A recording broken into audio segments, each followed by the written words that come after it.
I'm Wendy. Standing in the middle of the once opulent ballroom, chaos reigned supreme. Bank officials in sharp suits were striding through the room like a battalion on a mission, guests were scurrying away in panic, and my mother had just fainted face first onto the dessert table. My father, his face as pale as a ghost, turned towards me with a look of horror in his eyes. "What have you done?" he gasped.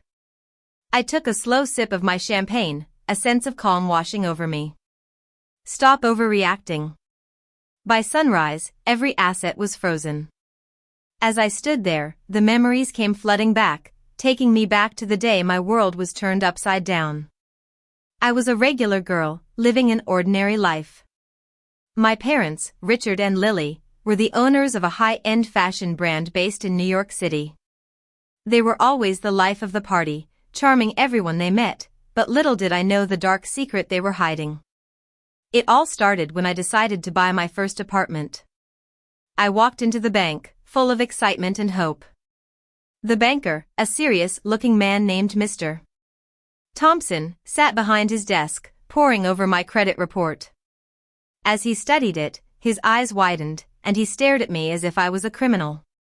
"Ma'am," he said, sliding the file across the desk. "You already owe $547,921. I let out a nervous laugh, thinking it was some kind of mistake. But then I saw the signature.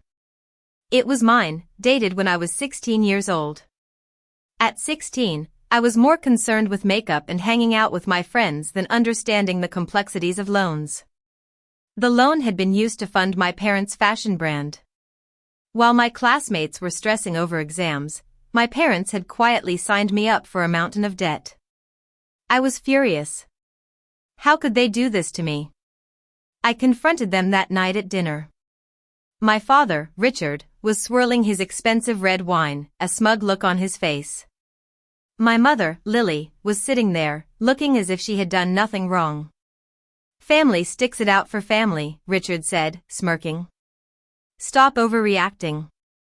Lily nodded in agreement, as if they had just borrowed a book from me, not my entire future.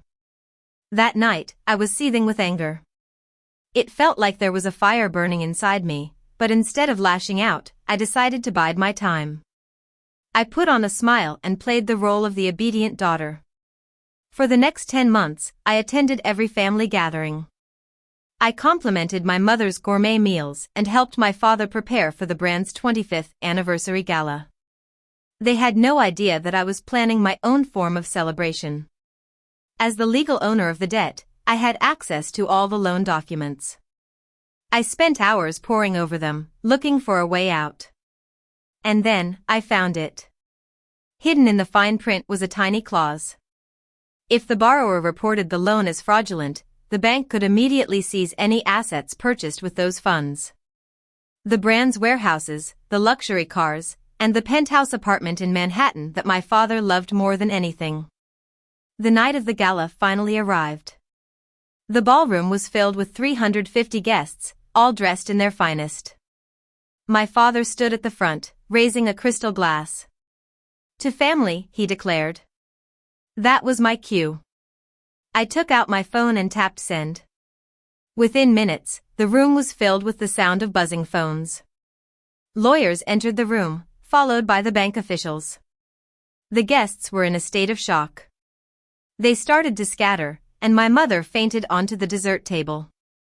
My father turned towards me, his face drained of all color. The days that followed were a blur. The brand collapsed within a week. My parents were left with nothing but their orange jumpsuits and a talent for blaming each other. And me? I walked into the bank, and to my surprise, they offered me a reward for exposing the fraud. They also erased every penny of the debt. With the money from the reward, I bought my dream apartment, paying in cash. The loan that was meant to bury me became the key that set me free. It was a hard-learned lesson, but I realized that you should never trust someone who thinks they can use you for their own gain. If you enjoyed this story of betrayal, brilliance, and revenge, subscribe now. Because every story teaches us one thing: never build your empire on someone you think you own.